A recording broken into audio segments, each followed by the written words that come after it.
Welcome to 2022 Talks, where we're following our democracy in historic times.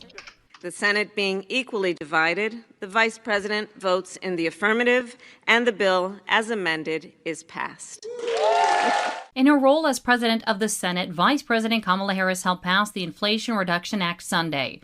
The $430 billion legislation intends to reduce greenhouse gas emissions and lower drug prices. Democrats say the spending will be offset by $740 billion in new revenues from increased IRS enforcement and corporate tax hikes. The vote came after a weekend vote-a-rama, where Democrats defeated several Republican amendments. Those included a proposal to allow oil and gas leases in the Gulf of Mexico, an effort to continue the COVID-era Title 42 immigration policy, and an amendment from South Carolina Senator Lindsey Graham to nix an oil import fee. Every barrel of imported oil and petroleum and every barrel of crude oil to be refined in America will have an additional 16.4 cents per barrel tax increase.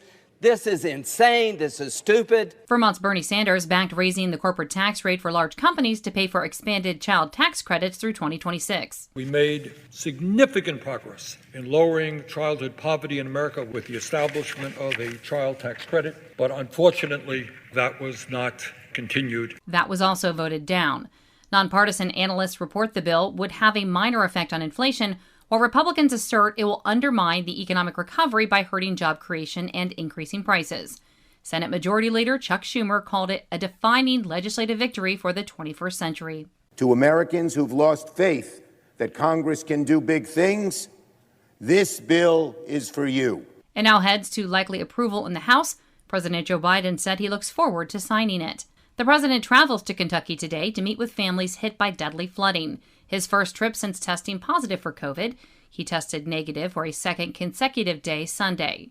New York Mayor Eric Adams condemned Texas Governor Greg Abbott for what Democrats call a dangerous political stunt, sending buses of asylum seekers to the city. This is horrific when you think about what the governor is doing, the governor of Texas, after months traveling across the border, placing on the bus with no direction. Israel and Palestinian militants agreed to a ceasefire following the worst fighting in Gaza since an 11-day war last year. Since Friday, Israeli aircraft have pummeled targets in Gaza, while the Iran-backed Palestinian Islamic Jihad has fired hundreds of rockets in response. The violence has killed 43 Palestinians. Tesla founder Elon Musk says his bid to acquire Twitter for $44 billion could still go ahead if the social platform disclosed how it tracks fake accounts. He's calling for a public debate on Twitter with the company's CEO. I'm Mary Sherman for Pacifica Network and Public News Service. Find our trust indicators to support transparency and accuracy at publicnewsservice.org. Hi, I'm Jennifer Mooney. Welcome to what is our new Hope Interrupted podcast based on the work from our book, Hope Interrupted, that I co-authored with my good friend Byron McCauley.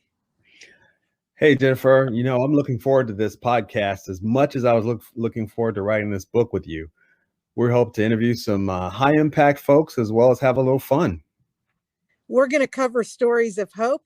To learn more about our podcast and our book, please visit www.hopeinterrupted.com.